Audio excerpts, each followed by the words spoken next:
Dear student, we have discussed the formula SSPP. And SSPP means singular subject singular verb and plural subject plural verb. इस video में हम लोग exception to SSPP formula, मतलब कि singular subject के साथ singular verb और plural subject के साथ प्लूरल वर्ब का यूज होता है, लेकिन इस रूल के एक्सेप्शन हैं, अपवाद हैं, और हमें उस एक्सेप्शन को देखना है। तो सबसे पहले हम एक्सेप्शन में लेते हैं फर्स्ट नंबर पे dare not and need not. Notice करेंगे केवल डेयर और नीड नहीं, डेयर नॉट और नीड नॉट। तो डेयर नॉट और नीड नॉट ऐसे दो वर्ब्स हैं जो SSPP के रूल को फॉलो नहीं करते हैं। अब इस एग्जाम्पल को नोटिस करेंगे, जैसे कि ही नीड नॉट गो। तो ही नीड नॉट, क्योंकि यहाँ नीड्स हो जाना चाहिए, लेकिन ये SSPP का एक्सेप्शन है और ये सही है कि ही नीड नॉट गो।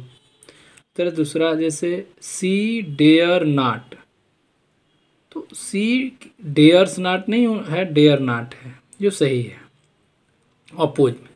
तो ये जो एग्जाम्पल्स हैं ये एक्सेप्शन के हैं कि अगर नीड नॉट हो और डेयर नॉट ये वर्ब हो तो उसके पहले यहाँ सब्जेक्ट कुछ भी हो, यानी अगर प्लूरल ही है तो कोई इसमें चेंज ही नहीं होगा, वैसे ही रहेगा। लेकिन अगर सिंगुलर है तो भी ये प्लूरल में ही रहेगा, इसमें कोई चेंज नहीं होना है। तो ये हम कह सकते हैं कि नीड नॉट और डेयर नॉट सेम वे में होता है, चाहे आपका सब्जेक्ट सिंगुलर रहे या प्लूरल रहे, इससे कोई फ़र्क नहीं पड़ता है।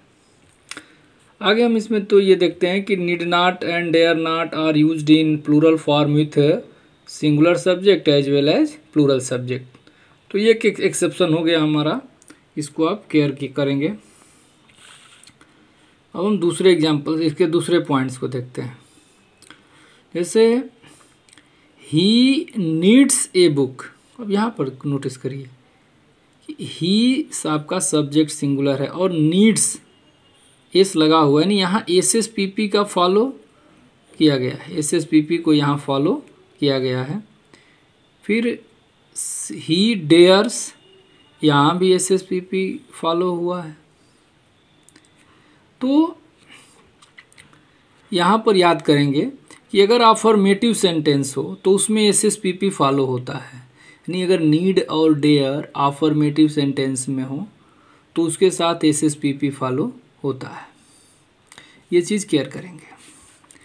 फिर ये देखिए पॉइंट थर्ड इसमें है, he does not need, they do not need, he does not dare, they do not dare. यानी डू नॉट डज नॉट, यहाँ से नोटिस करिए क्या चेंज है कि एक्सेप्शन में नीड नॉट था, लेकिन ये नीड से पहले नॉट लगा हुआ है। तो अगर नीड या डेयर से पहले नॉट हो और वर्ब में आपका ये डू का यूज कर दिया जाए, डू डज हो, तो उस कंडीशन में ये सिंगुलर और प्लूरल के जनरल रूल को फॉलो करता है।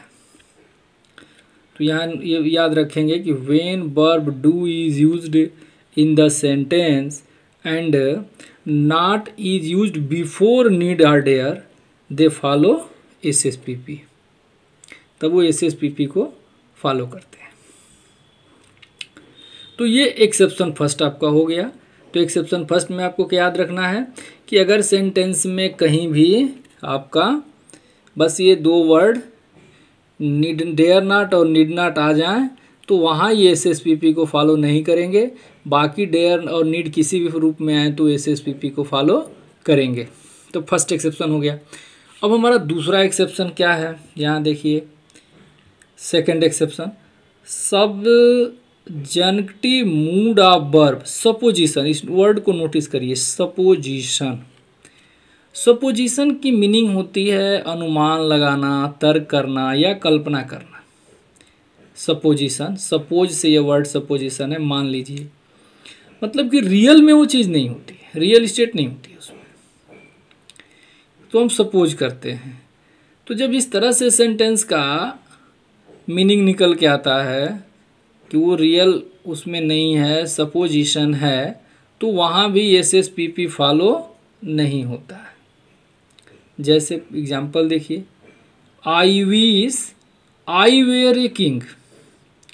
तो यहाँ पर क्या है, आई के साथ वाज होता है। जैसे पीछे मैंने आपको बताया था ना, आई के साथ वाज सिंगुलर रूप में, तो मैंने कहा था कि आई के साथ वेयर का भी यूज होता है। तो ये कंडीशन याद रखेंगे कि अगर सपोजिशन का सेंस हो तो आई के साथ वाज नहीं, वेयर का प्रयोग होता है।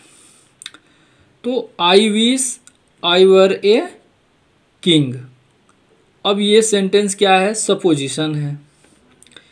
If I were you I would do it, यहाँ भी आई के साथ वेयर का यूज किया गया है, ये भी सपोजिशन है, I would do it. Were she a bird, देखिए सी है, तो सी के साथ क्या आना चाहिए, वाज आना चाहिए। एसएसपीपी तो यही कहता है कि अगर सिंगुलर सब्जेक्ट है तो सिंगुलर वर्ब होगा। लेकिन एक्सेप्शन नंबर 2 जो हम ये पढ़ रहे हैं कि तो were were she a bird she would fly to me, तो ये सपोजिशन है। ही कमांडेड एज इफ, जैसे कि मान लो कि ही वेयर माई मास्टर, नहीं रियल में वो उसका मास्टर होता तो वाज लगता। तो ही वेयर माई मास्टर मैंने रियल उसका मास्टर नहीं है, बल्कि उसका बिहेव एज ए मास्टर की तरह रहा। तो ये केयर करेंगे कि in such condition the verb does not follow SSPP, यानी सपोजिशन। ये सब्जेक्टिव मूड ऑफ वर्ब इसको भी हम कहते हैं। सब्जेक्टिव मूड ऑफ वर्ब का मतलब होता है कि जब वर्ब से, क्रिया से कोई संशय, कन्फर्मेशन न पता चले, तो उस समय वर्ब जो होती है वो कंजंक्टिव मूड ऑफ वर्ब कहलाती है। अब एक चीज़ इसमें थोड़ा सा केयर करेंगे सपोजिशन में, क्योंकि इसमें इफ से सेंटेंसेस शुरू हो रहे हैं। यहाँ देखिए, generally conditional sentences begin with if, as if या as though, but they show real state और कंडीशन। जैसे देखिए, if you come here I will teach you, ये सपोजिशन नहीं है। देखिए यहाँ भी इफ से शुरू हुआ है, बट ये रियल कंडीशन है, रियल इस चीज़ को दिखा रहा है। If you work hard you will pass, यहाँ भी क्या है, रियल कंडीशन को दिखा रहा है, रियल सिचुएशन है, यानी इसमें कोई सपोजिशन नहीं है।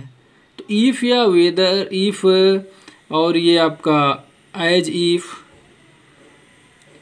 या एज दो, जो इस तरह से सेंटेंसेस शुरू होते हैं और इनसे अगर रियल कंडीशन का पता चलता है तब वो एसएसपीपी को फॉलो करेंगे।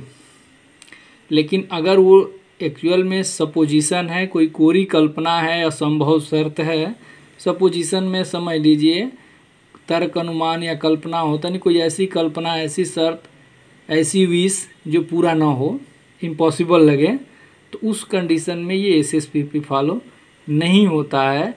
और ये दूसरा एक्सेप्शन है आपका एसएसपीपी का।